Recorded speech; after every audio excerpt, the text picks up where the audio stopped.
There's no place like the Cube. Black trans founded, Black trans led. Yep. And what I also know is that you are not trans. I am not. So tell me, why did you in fact apply for this position, and why did you think you'd be a good fit?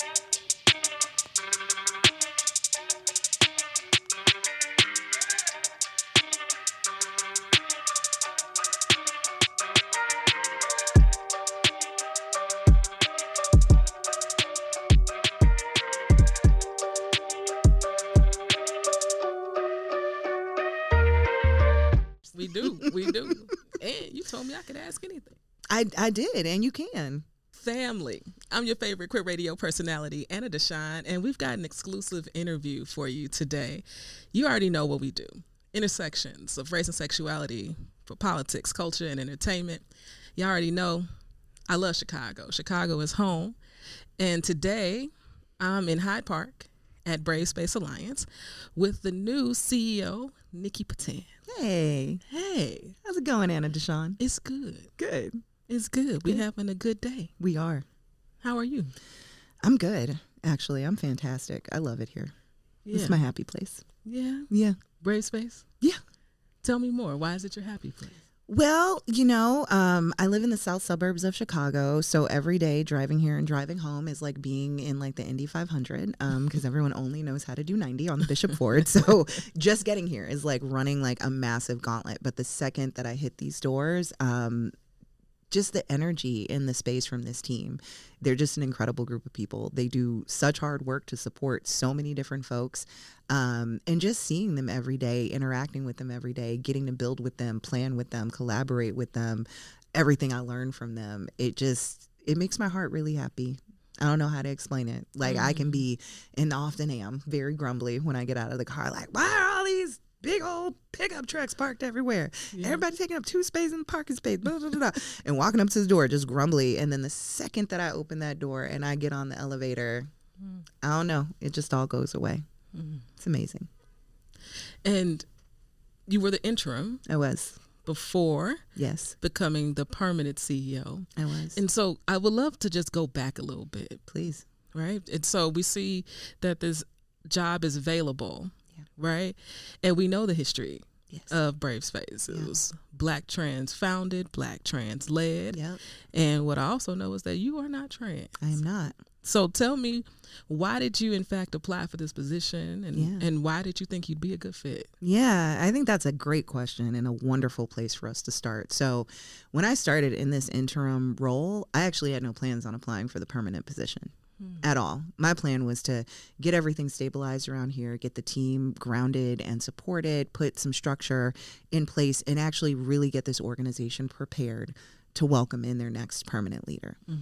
When I got into the work, though, a funny thing happened. And I say this, and it sounds cheesy every time I say it, but I don't have any other way of describing it. I literally fell in love with this team and with this organization. I think that when it comes to jobs and roles, we spend a lot of time, as somebody who's interviewed and hired people in my time, you spend a lot of time on the job description, on reviewing everyone and all of that. And the one thing that you can't really account for in a hiring process is chemistry. Can't account for chemistry. And chemistry is the thing that I think makes collaborations either work or not work, especially on a long-term sustainable basis. And there was just something about the chemistry between me and the team here. When I came in and we started working together, we just started making things happen. And so many good things have happened in my time since then. So I was able to work with the board, and I have a certain chemistry with the board too. So we were able to do things together like secure holiday bonuses for every full-time employee. We were able to get everyone's health insurance premiums covered at 100%. We were able to raise the salary floor. I was able to negotiate our second bargaining agreement with our union, the Communication Workers of America. Work does not move that quickly for me unless there's a certain amount of alignment there. And when I saw that and I felt that, I felt like I would be doing not only myself, but this team and this organization a disservice if I did not throw my hat into the ring. And it was not like you've been in the seat, so you may as well just have it kind of process. Absolutely not. 100 people applied for this position. 10 of them made it to the semifinal round. 3 made it to the final round. And every single part of that process, I was asked to show up just like any other candidate. So I earned this seat. And one of the reasons why I feel like I belong in it, even though I am not trans, is that I am gender nonconforming, I'm gender non-binary, I'm gender queer. I don't really fit, in my opinion, into one box or the other.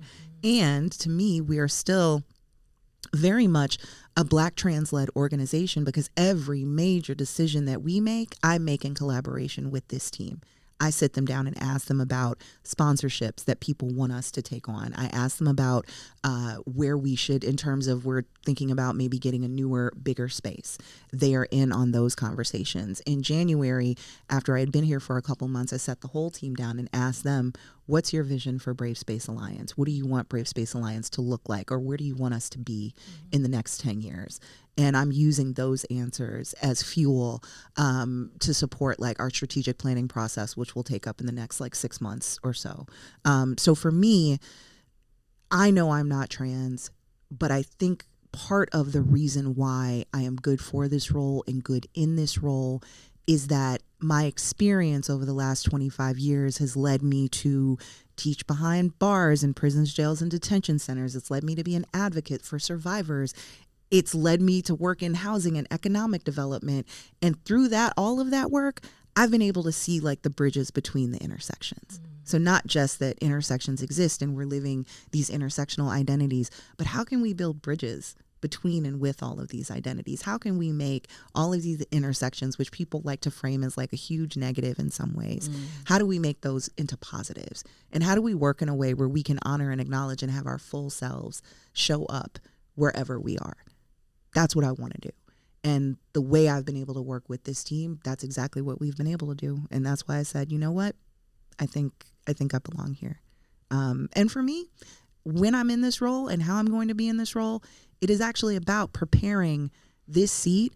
You know, whenever I'm here to transition out, I'm already thinking about a succession plan and who's going to be the Black trans person that can transition into this seat, because that's coming. I appreciate your transparency, your honesty, talking about who you are. I've known you for a very long time, but I know a lot of people who are going to watch this don't know who you are. Nope. I mean, I remember the Nikki at Pow Wow, right? I remember the Nikki on HBO, Deaf Poetry, writing, teaching, right?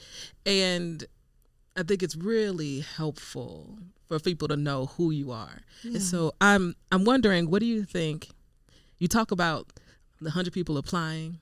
There was an outside committee. There was, this was not done internally to Brave Space Alliance. No, it was not. 10 semifinalists, 3 finalists.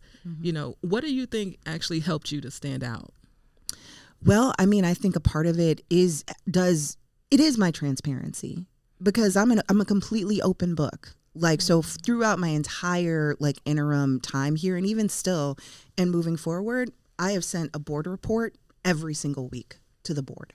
And in that report, there's all kinds of things that pop up in that report. Sometimes it's about just the structural stuff happening around here.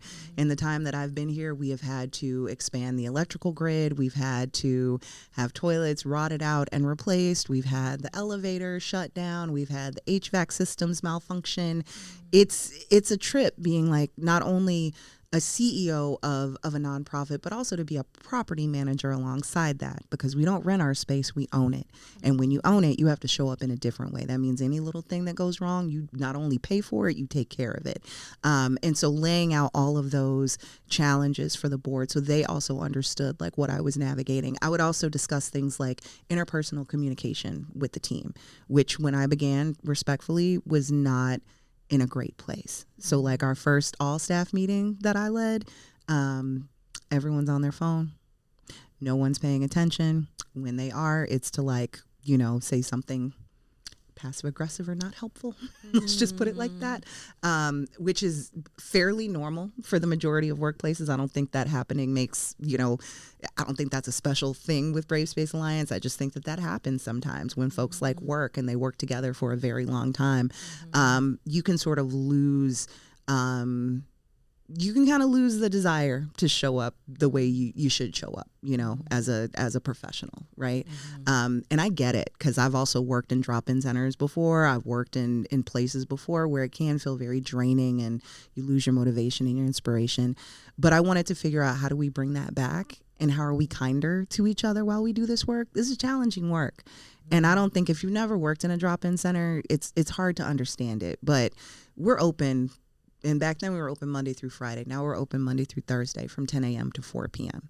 And so that means anyone who walks through that door, whatever they walk through that door with, it's on us to help them navigate it, and for us to help navigate that. One of the things we did, like in January, you know, we got together as a team for our all-staff meeting in January, and you can actually see it on the wall over there. I said, what can we agree to as a team to keep us working together in a way that we're not going to harm each other while we do this work?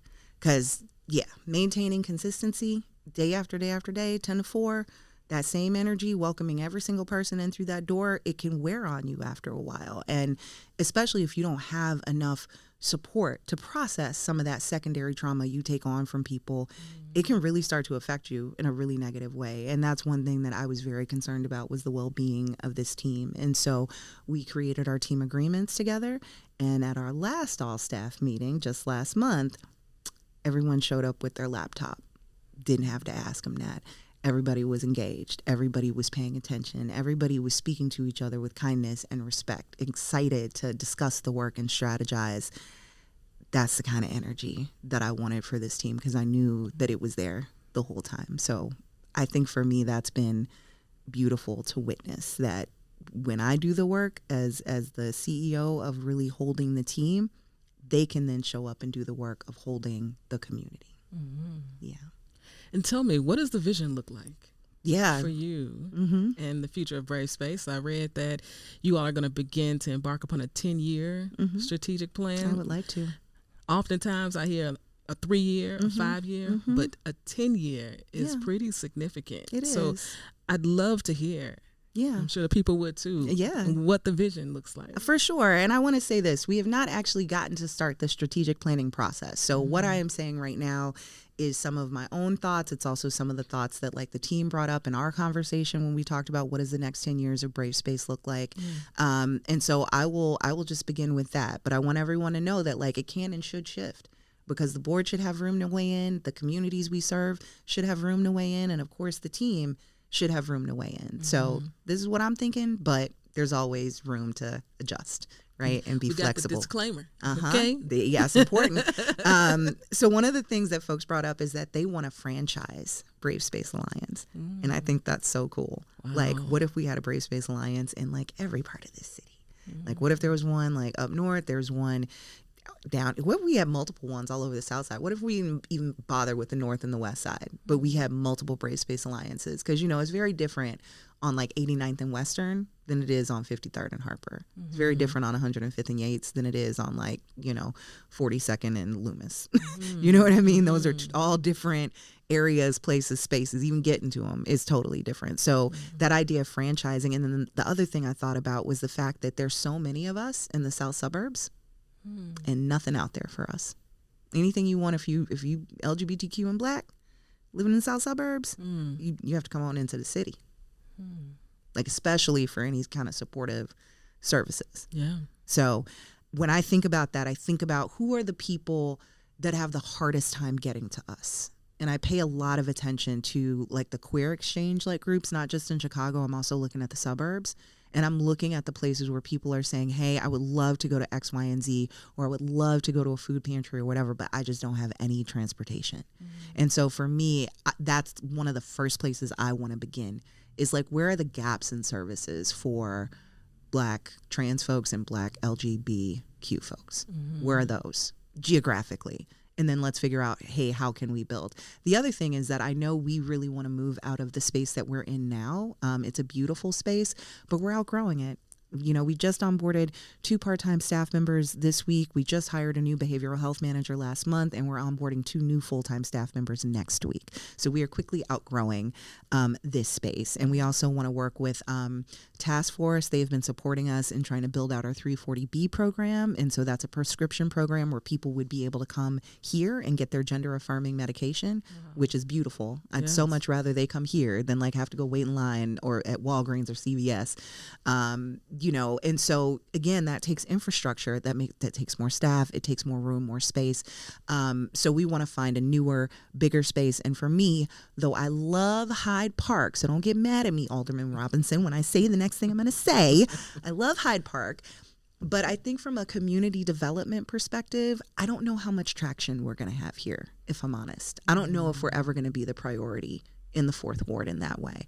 To me, I would love for us to find a community where we actually could be a part of a serious part of the community development conversation.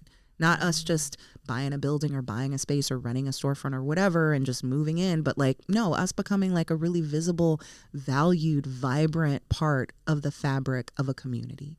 That is what I want for Brave Space Alliance. So we're looking at that.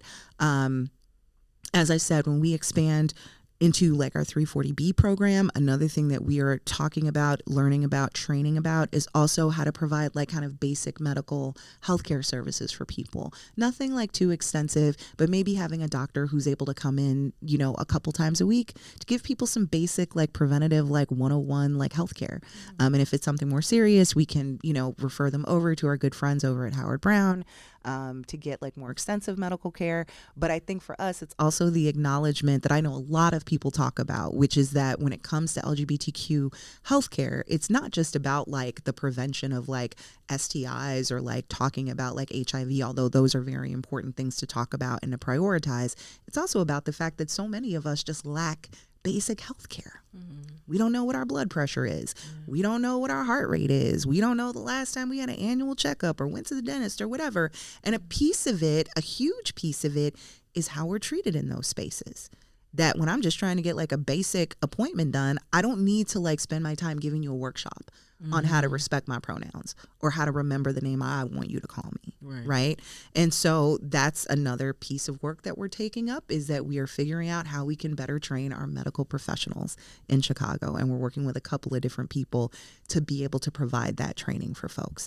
Because again, we want our people to be able to go wherever they want to go, get whatever services they need to get, and be respected as the beautiful human beings they are in the process. And they shouldn't have to do that educational work. They shouldn't have to be the ones to teach their doctors and nurses and receptionists how to navigate them. So we want to help figure that out. I think, for me, in terms of like the staff and their support, we're working with ARCIS right now to figure out providing free therapy for our staff here, so that's not something that has to come out of their pocket. Like I said, when you work with folks and you are just in the position to hear people and hear their stories, there's vicarious trauma that comes through that. And since the majority of our staff are Black and brown and queer folks, we know that we're at higher risk for all kinds of medical ailments, all kinds of like, just mental health vulnerabilities. And so for me, I want to make sure that we're doing whatever we can to support folks to keep them as healthy and as well as possible. Another thing we're looking at is we're looking at providing first-time homebuyer education to a lot of the folks on our team. I have this very weird, I don't know if it's weird, but my perspective on it is this. Local politicians, and I don't agree with this, but local politicians seem to listen more to owners than they do renters. And I think part of the reason why LGBTQ folks and especially trans folks have a harder time getting traction and making sure that like we can be affirmed in legislation and that folks are fighting for our rights who are our elected representatives is that there's just not enough of us in the tax base as homeowners. So how do we solve that? We turn more of us into homeowners. And here in Chicago, it's actually not that hard to do. We have all kinds of first-time homebuyer products, from banks to like, the Illinois Department and Housing Authority to CHA. I think the city right now is talking about providing as much as up to $70,000 in down payment assistance that you would not have to pay back. That's right. That's what I'm saying. So I feel like if more of us knew those processes, knew who to talk to, knew how that all worked, we could turn so many more of us into homeowners, which of course lends us a deeper amount of just stability If we own the place that we live in, you can't evict us, and you can't raise the rents, and you can't price us out of our neighborhoods and our communities. So I think for me, like, long-term vision of Brave Space Alliance is truly figuring out structurally, concretely, how do we return as much economic and political power to Black trans people as we possibly can? How do we make sure that they have as much power and as much agency as humanly possible? What strategies can we use? What can we do? For me, I'm grateful for all the folks in the city that do great work on like housing and HIV, and I'm glad that they're going to continue to do that work. But and also, I'm thinking about how do we pull in our folks from the for-profit sector to help support this? Where are our real estate developers? Where are our private landlords? How can we build direct pipelines for people so that we can really truly offset the housing and homelessness crisis that I think that we've always been in. I don't think it's ever gone away. Not when I was, working at Center on Halsted in 2006. And even back then, it only took 36 hours for someone to approach a young person and trade sex for a survival need. And I think very much that statistic is likely still very relevant today. So for me, like, long-term vision is like, how do we become more stable? How do we become more secure? How do we make sure that people have as much access to resources, stability, and agency as humanly possible? And what can I do to help make that happen? Yeah, and when I'm hearing you talk, it reminds me of the 4 pillars, right, of Brave Space Alliance, which are, keep me honest, health, housing, food, and identity. Yep, you got it. Ding, right? ding, ding. And so when you're talking about the things that you're thinking about in regards to this 10-year plan and the future of Brave Space, it sounds like those pillars are not only intact, but you're looking to make them stronger. Oh yeah, we're trying to root those even deeper. Like, we're about to, we've got some residents in our Jasmine Alexander building right now, which is the housing temporary housing that we provide, and we've got leases ending on that at the end of July, and so we're going to support those folks in helping to move them out and hopefully getting them set up in new places and spaces. But after that, our next focus is getting that building fully rehabbed.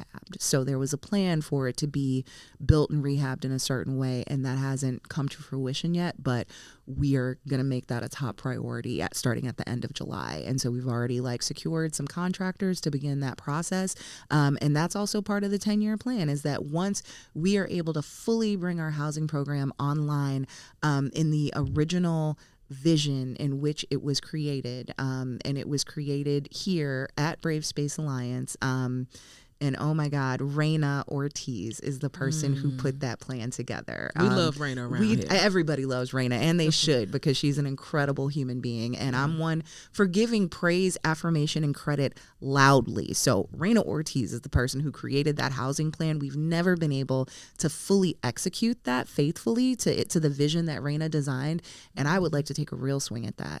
So once the construction's completed, I would like to put that housing program into place in the way that Raina envisioned it. And once we have that up and running smoothly, consistently, the next challenge is, let's replicate it. Let's get another housing building. Let's see how much space we can create and make for people.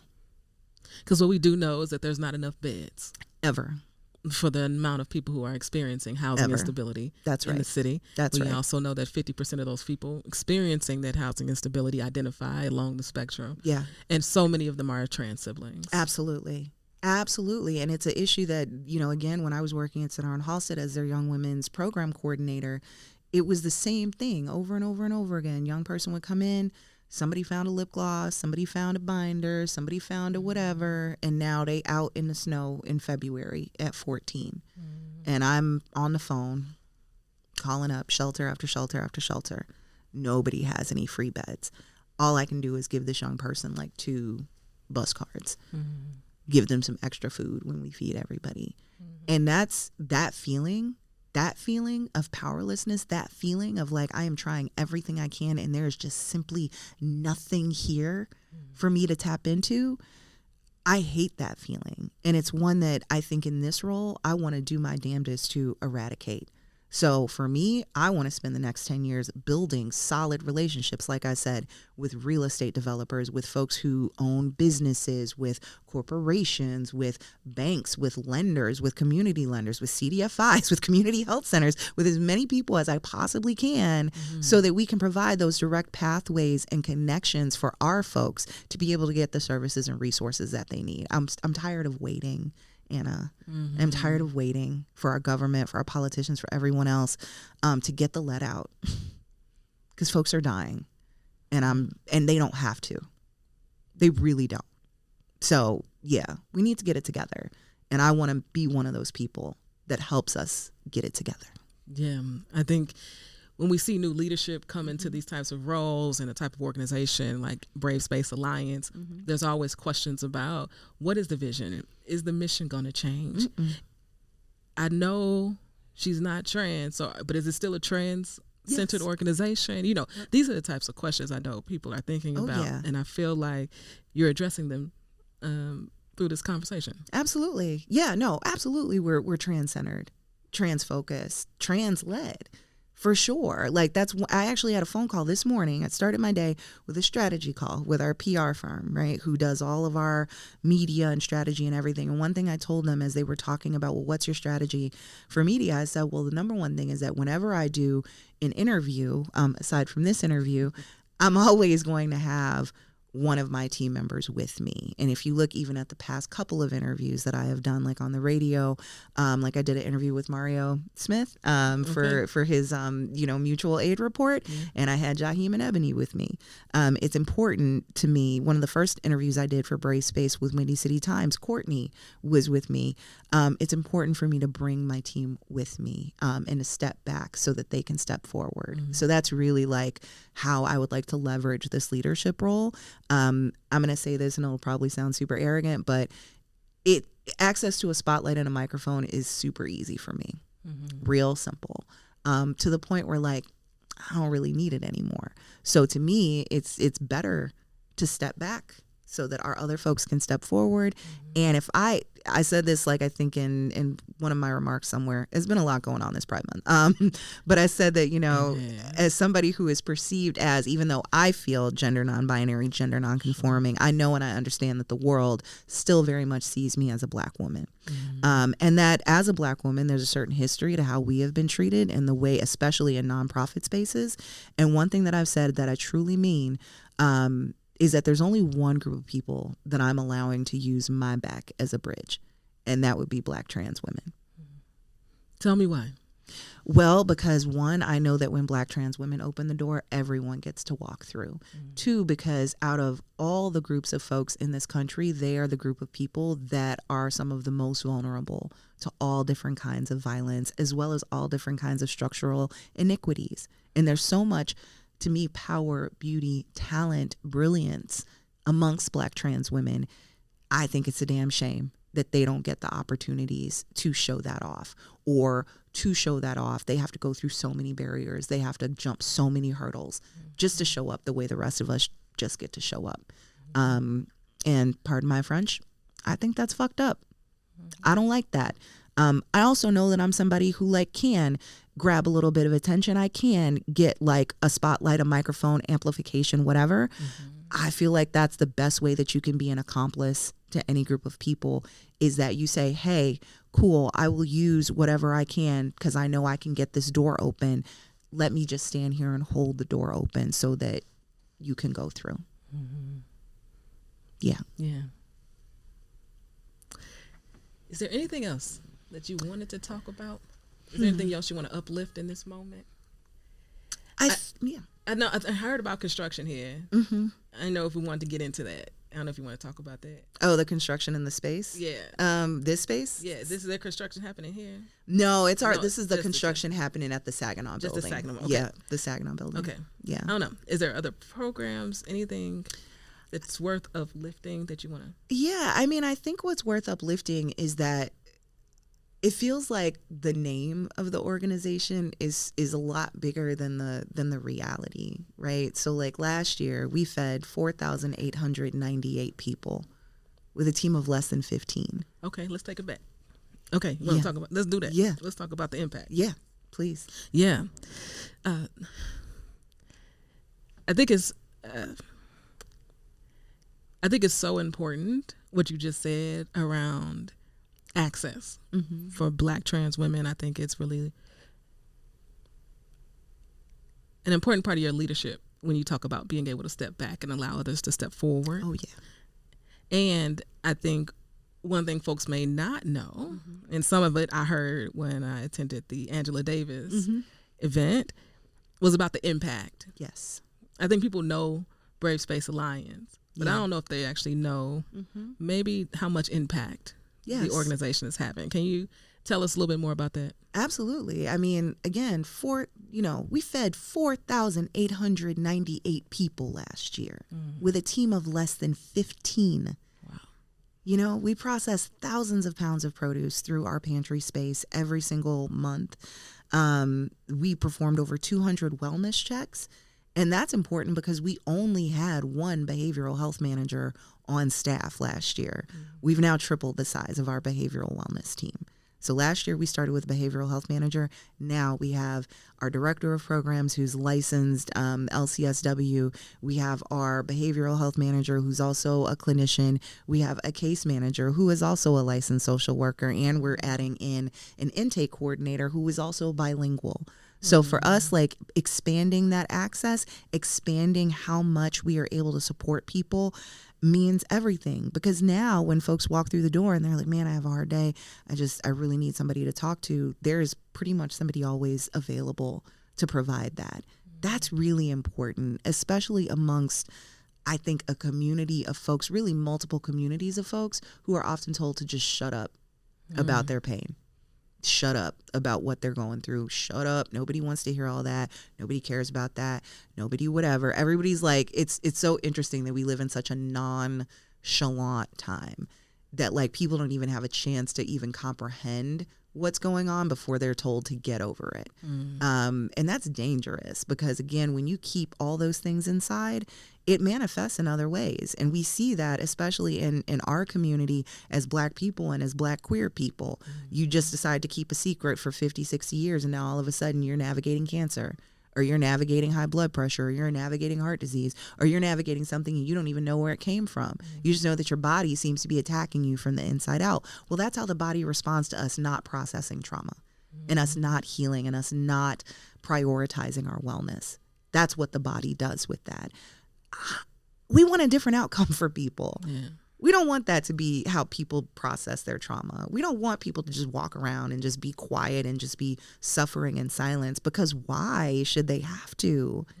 They shouldn't. So for us, like, that's important. We housed 10 people last year. There's 10 more, that's 10 people that didn't have to be outside or didn't have to be like insecure with their housing. Other things that we've done, countless visits to our Dignity Suite, which I feel like people just don't talk enough about. But to me, it's one of the coolest things that we do, to have an office-sized closet. You can come in and just get whatever you want. It's beautiful. Right? And you can be on like a gender journey. And like the thing about coming here is that like we're not clocking your journey. We're not mapping your journey. You know what I mean? Like you can come in one week and be like, I need a tie and I need a collar and I need a this. And then the next week you might come in and be like, you know what? I really like that skirt over there. And no one's going to say anything to you, and no one's going to look at you two ways about that. Because in my opinion, we're all on a gender journey. Some days, like, my wallet is in my back pocket and I got boots on. Other days, I'm in like, super frilly feminine, whatever, face full of makeup and, wobbling around on high heels for some dumb reason. But it just, I feel like that's what you get when you walk through the doors here, is that people really can just come here and just be as they are. And I think given especially what the temperature has been external to Brave Space and just even politically, I think people have had a very hard time feeling like that, showing up somewhere and just feeling like it's okay to just show up as they are. And if they do have that place, if they don't have a home that feels like that, they got to wait for like this night at the bar, this night at the club, or this special reading, or this whatever situation, to have a place that's open 4 days a week, 6 hours a day. You can just come on in. Ain't no money, ain't no list, Ain't no RSVP, ain't no QR codes, ain't no whatever. We don't even take people's ID depending on the service. You can just come here and be here. And I think that especially in times like now, that's actually pretty radical. And pretty needed. Yes, very much so. Yeah. And honestly, I benefit from that too. You know, even though I know, like, you know, the title is like CEO or whatever, I worked in a lot of different nonprofits in a lot of different spaces, everything from super fancy old established places like University of Chicago to, you know, startup, you know, nonprofits like when I worked for Black Women's Blueprint in Brooklyn. And I have to say that here at Brave Space Alliance, this is the most comfortable, the most affirmed, the most like just, I think, brave I've ever felt. In a role. And that's, for me, that says a lot. And it means a lot. It does. Yeah. I know it'll mean a lot to people who are watching too. Yeah. Yeah. So if there's anything you wanted the folks to know, if you wanted to leave the people with anything, what would it be? One, that I am truly an open book. And any questions that people have, any doubts people have, any hesitations that people have, any criticisms, feedback, I'm open and ready for all of it. And it's very easy to get in touch with me. You don't have to go through any assistance. You don't, you know, you might have to go through Marlis at the front desk. But, you know, other than that, anybody and everybody can reach me. My email is very simple, CEO@bravespacealliance.org. And so I want people to know that we are here for everyone, but especially here. If you are Black, if you are brown, if you are trans, we are especially here for you.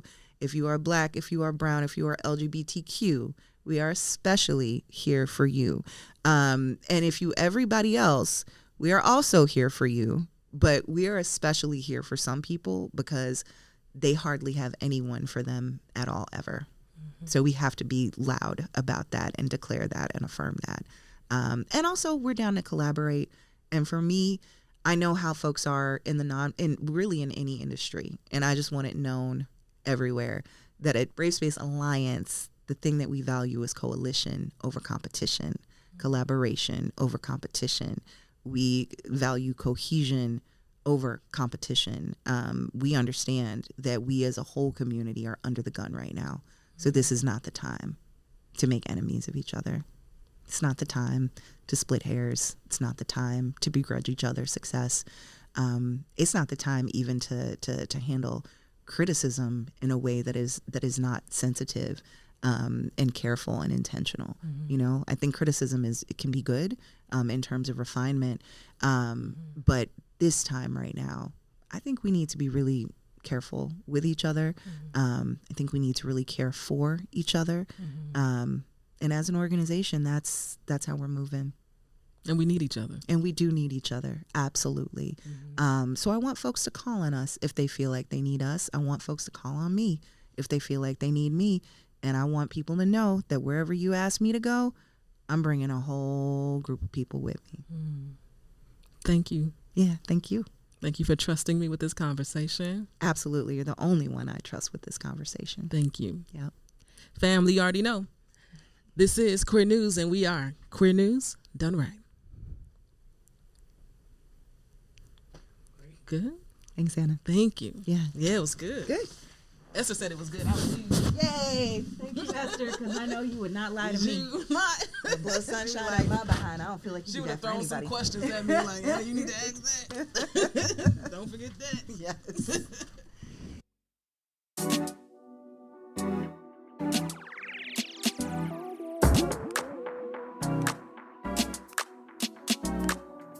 Queer news, queer news, queer news.